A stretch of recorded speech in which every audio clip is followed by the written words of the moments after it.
ನಮಸ್ಕಾರ ವೀಕ್ಷಕರೇ, ನೀವು ನೋಡ್ತಾ ಇದ್ದೀರಿ ವಿಜಯವಾಹಿನಿ. ನಾನು ರಾಘವೇಂದ್ರ ಎಸ್.ಆರ್. ಕೋಟಿ ಕೋಟಿ ಭಕ್ತರ ಆರಾಧ್ಯ ದೈವ, ಶತಮಾನಗಳ ಹೋರಾಟದ ಪ್ರತಿಫಲ, ದೇಶದ ಹೆಮ್ಮೆಯ ಸಂಕೇತವಾಗಿ ತಲೆ ಎತ್ತಿರುವಂತಹ ಅಯೋಧ್ಯ ರಾಮ ಮಂದಿರದ ಹೆಸರಿನಲ್ಲಿ ಈಗ ಇಡೀ ದೇಶವೇ ತಲೆ ತಗ್ಗಿಸುವಂತಹ ಕರಾಳ ದಂಧೆಯೊಂದು ಬಯಲಾಗಿದೆ.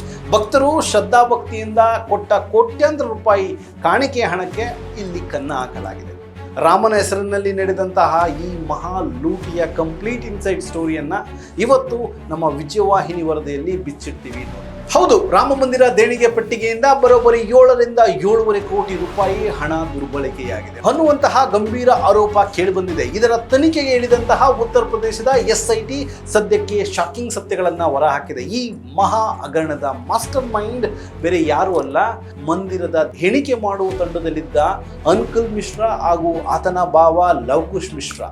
ಭಕ್ತರು ಉಂಡಿಗೆ ಹಾಕಿದ ದುಡ್ಡನ್ನ ಈ ಕದೀಮರು ಎಣಿಸುವ ನೆಪದಲ್ಲಿ ಕದ್ದು ತಮ್ಮ ಸ್ವಂತ ಅಕೌಂಟ್ಗಳಿಗೆ ವರ್ಗಾಯಿಸಿಕೊಂಡಿದ್ರು.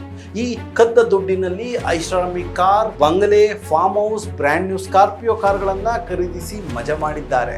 ಇಷ್ಟೇ ಅಲ್ಲ, ಭಕ್ತರನ್ನ ವಂಚಿಸಲು ಇವರು ಡಿಜಿಟಲ್ ಪ್ಲಾನ್ ಕೂಡ ಮಾಡಿದ್ರು. ತನಿಖಾಧಿಕಾರಿಗಳು ಇವರ ಯೋಗ ಕೇಂದ್ರಗಳ ಮೇಲೆ ದಾಳಿ ಮಾಡಿದಾಗ ರಾಮರಾಜ್ಯ ಕೋಶ್ ಅನ್ನೋ ನಕಲಿ ಪೇಟಿಎಂ ಕೂಡ ಪತ್ತೆಯಾಗಿತ್ತು. ಅಂದ್ರೆ ಆನ್ಲೈನ್ ಅಲ್ಲಿ ಭಕ್ತರ ದುಡ್ಡನ್ನ ಲೂಟಿ ಮಾಡಲಾಗಿದೆ. ಸದ್ಯ ಪೊಲೀಸರು ನಡೆಸಿದ ಸರಣಿ ದಾಳಿಯಲ್ಲಿ ಆರೋಪಿಗಳಿಂದ 77 ಲಕ್ಷ ಅಧಿಕ ನಗದನ್ನ ಹಾಗೂ ಕೆಜಿಗಟ್ಟಲೆ ಚಿನ್ನ, ಬೆಳ್ಳಿ, ಅಮೆರಿಕನ್ ಡಾಲರ್ಸ್ ಕರೆನ್ಸಿಯನ್ನ ವಶಪಡಿಸಿಕೊಳ್ಳಲಾಗಿದೆ. ಇದೀಗ ಪ್ರಕರಣದ ತನಿಖೆ ತೀವ್ರವಾಗಿರೋದ್ರಿಂದ ಇಡೀ ಕೇಸನ್ನ ಜಾರಿ ನಿರ್ದೇಶನಾಲಯಕ್ಕೆ ವಹಿಸಲು ಅಯೋಧ್ಯ ಪೊಲೀಸರು ರೆಡಿಯಾಗಿದ್ದಾರೆ.